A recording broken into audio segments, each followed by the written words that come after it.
ہر قسم کی حمد و ثنا، کبریائی، بڑائی، تسبیحات، تمجیدات، تکبیرات اللہ وحدہ لا شریک کے لیے ہے۔ درود و سلام میرے اور آپ کے محبوب پیغمبر، امام الانبیاء، امام الرسل، امامنا فی الدنیا والآخرہ، خاتم النبیین جناب محمد رسول اللہ صلی اللہ علیہ وآلہ وسلم کی ذات کے لیے خاص ہے۔ حضرات محترم، رمضان المبارک کا مہینہ اپنی منزل کی طرف جاری و ساری ہے۔ 2 عشرے گزر چکے ہیں اور تیسرے عشرے کا آغاز ہونے والا ہے، اور اللہ رب العزت نے جن لوگوں کو توفیق عطا فرمائی ہے انہوں نے اس ماہ مبارک سے بھرپور فائدہ بھی اٹھایا ہے اور وہ مزید فائدہ اٹھا رہے ہیں۔ اور کچھ ایسے حضرات، کچھ ایسے لوگ بھی ہمارے معاشرے کے اندر موجود ہیں جو رمضان المبارک سے پہلے جس طرح اپنے شب و روز گزار رہے تھے اسی طرح انہوں نے رمضان المبارک کے دنوں کو بھی گزار دیا ہے۔ زندگی کے اندر پتہ نہیں اللہ رب العزت نے آئندہ ہمارے مقدر کے اندر رمضان المبارک کے مہینے کو رکھا ہے یا نہیں رکھا۔ یہ جو دن آخری عشرہ شروع ہونے والا ہے بڑا ہی قیمتی عشرہ ہے۔ سال بھر کے سارے دن اس عشرے کا مقابلہ نہیں کر سکتے۔ رسول اللہ صلی اللہ علیہ وسلم جب آخری عشرے کا آغاز ہوتا، نبی اکرم صلی اللہ علیہ وسلم کچھ منفرد کام کیا کرتے تھے۔ وہ کام جو رسول اللہ صلی اللہ علیہ وسلم سال بھر نہیں کیا کرتے تھے، وہ کام جو رسول اللہ صلی اللہ علیہ وسلم رمضان المبارک کے پہلے 2 عشروں میں نہیں کیا کرتے تھے، وہ منفرد کام رسول اللہ صلی اللہ علیہ وسلم رمضان المبارک کے آخری عشرے کے اندر کیا کرتے تھے۔ اور ان میں سے سب سے جو اہم اور ضروری کام ہے وہ ہے رمضان المبارک کے آخری عشرے کا اعتکاف کرنا۔ اپنی زندگی کے جتنے بھی رمضان گزرے ہیں نبی اکرم صلی اللہ علیہ وسلم آخری عشرے کا اعتکاف مسجد کے اندر کیا کرتے تھے۔ اور جب رسول اللہ صلی اللہ علیہ وسلم اس دنیا سے چلے گئے اس کے بعد آپ کی ازواج مطہرات رمضان المبارک کے آخری عشرے کا اعتکاف مسجد کے اندر کیا کرتی تھی۔ محترم بھائیوں، اعتکاف یہ مسجد کے ساتھ منسلک ایک عبادت ہے جو صرف مسجد کے اندر ہی ادا ہو سکتی ہے، کسی اور جگہ ادا نہیں ہو سکتی۔ رسول اللہ صلی اللہ علیہ وسلم ہمارے معاشرے کے اندر لوگ یہ سوال کرتے ہیں کیا خواتین گھر کے اندر اعتکاف کر سکتی ہیں؟ تو میرے محترم بھائیوں، نبی اکرم صلی اللہ علیہ وسلم کی زندگی کے اندر جتنی بھی خواتین نے اعتکاف کیا ہے مسجد کے اندر کیا ہے، اور جب رسول اللہ صلی اللہ علیہ وسلم اس دنیا سے جا چکے تھے آپ کی ازواج مطہرات بھی مسجد نبوی کے اندر ہی اپنے خیمے لگایا کرتی تھی۔ دیکھتے ہیں، اس کا مطالعہ کرتے ہیں تو اللہ کا قرآن ہمیں یہ کہتا ہے وَأَنْتُمْ عَاكِفُونَ فِي الْمَسَاجِدِ کہ تم نے اعتکاف کرنا ہے تو اعتکاف کے لیے جگہ کا انتخاب کرنا ہے تو وہ جگہ صرف مسجد ہے۔ مسجد کے علاوہ کسی دوسری جگہ پر اعتکاف نہیں ہو سکتا، گھر کے اندر اعتکاف نہیں ہو سکتا۔ ہمارے معاشرے کے اندر بہت سی خواتین اپنے گھروں کے اندر اعتکاف کرتی ہیں۔ تو عزیز بھائیوں، اس مسئلے کو سمجھیے، اللہ کے لیے 10 دن نکالنے ہیں تو پھر ان 10 دنوں کو قیمتی بنائیے۔ اللہ کے رسول صلی اللہ علیہ وسلم کی سنت کو دیکھیے۔ نبی علیہ السلام کی صحابیات نے اعتکاف کہاں پر کیا ہے؟ 10 دن کہیں ایسا نہ ہو کہ اللہ رب العزت کی بارگاہ کے اندر ان دنوں کو، اس اعتکاف کو قبول ہی نہ کیا جائے۔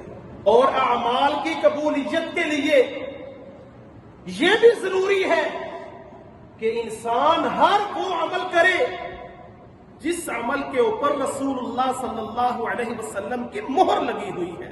اگر ہم عمل کریں گے نبی علیہ السلام کا طریقہ نہیں ہوگا، من گڑت طریقوں کے مطابق اگر ہم عمل کریں گے وہ عمل ہمارا قابل قبول نہیں ہوگا۔ اور پھر عزیز بھائیوں، مساجد کے اندر اعتکاف کیا جاتا ہے تو بہت سی خرابیاں ہمارے اندر پائی جاتی ہیں۔ مسجد کے اندر اعتکاف ہوتا ہے، لوگ اکٹھے ہو کر جمع ہو جاتے ہیں، بڑے بڑے جلسے منعقد کیے جاتے ہیں، بڑی بڑی کانفرنسیں منعقد کی جاتی ہیں۔ میرے محترم بھائیوں، سارا سال ان جلسوں کے لیے ہی ہوتا ہے، سارا سال کانفرنسیں ہی ہوتی ہیں۔ ان رمضان المبارک کی تاک راتوں کو قیمتی بنا کر اپنے رب کے سامنے تنہائی اختیار کیجئے، اپنے رب کے سامنے اکیلے کھڑے ہو جائیے، اپنے رب کے سامنے اپنے آنسوؤں کو بہا کر، اپنے گناہوں کا اعتراف کر کے، اپنے گناہوں کے سامنے شرمندہ ہو کر اپنے رب سے تنہائی کے اندر معافی مانگیے۔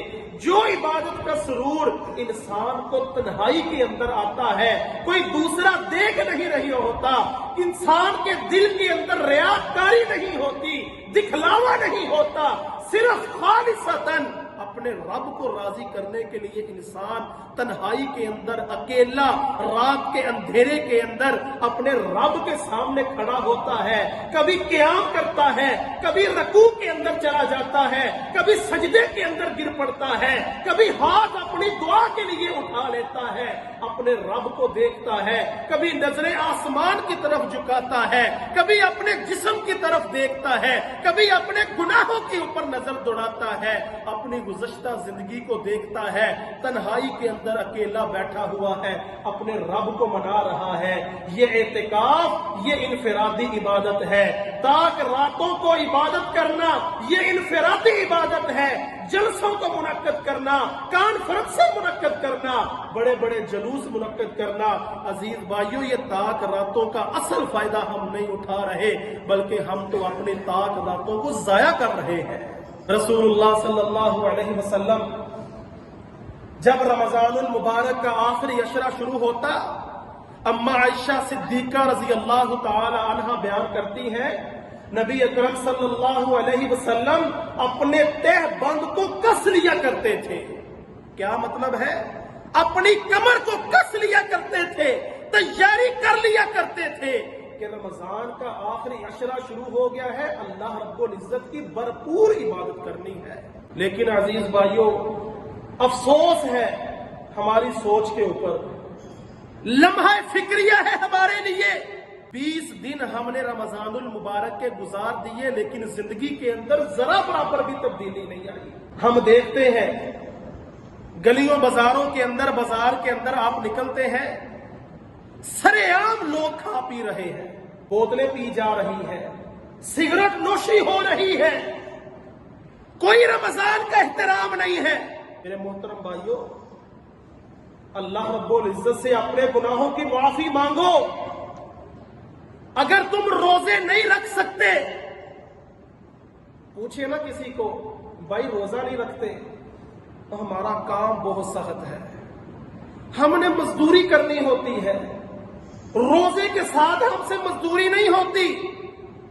میرے محترم بھائیوں، وہ دور جب اس طرح کی سہولیات نہیں ہوا کرتی تھی، جب اس طرح کی آسائشیں ہمارے پاس نہیں ہوا کرتی تھی، صحابہ کرام کی زندگی اور وہ علاقہ بھی عرب کا سخت ترین گرمی والا علاقہ ہوتا تھا، جہاں پر اتنی سخت گرمی پڑتی تھی کہ پہاڑ بھی جل کر سیاہ ہو جایا کرتے تھے۔ اور عزیز بھائیوں، اگر ہم تاریخ کی کتابوں کو اٹھائیں، اگر ہم نبی علیہ السلام کی سیرت کا مطالعہ کریں، تو ہمیں اس بات کا پتہ چلتا ہے اسلام کے اندر جتنے بھی بڑے بڑے کارنامے ہوئے ہیں، جتنی بھی جنگیں لڑی گئی ہیں، بڑے بڑے غزوات لڑے گئے ہیں، عزیز بھائیوں، سارے کے سارے بڑے بڑے کام، بڑے بڑے غزوات رمضان المبارک کے اندر لڑے گئے ہیں۔ وہ لوگ تو روزہ رکھ کے جنگیں لڑا کرتے تھے، پیدل سفر کیا کرتے تھے۔ ہمارے پاس تو سواری موجود ہے، ہمارے پاس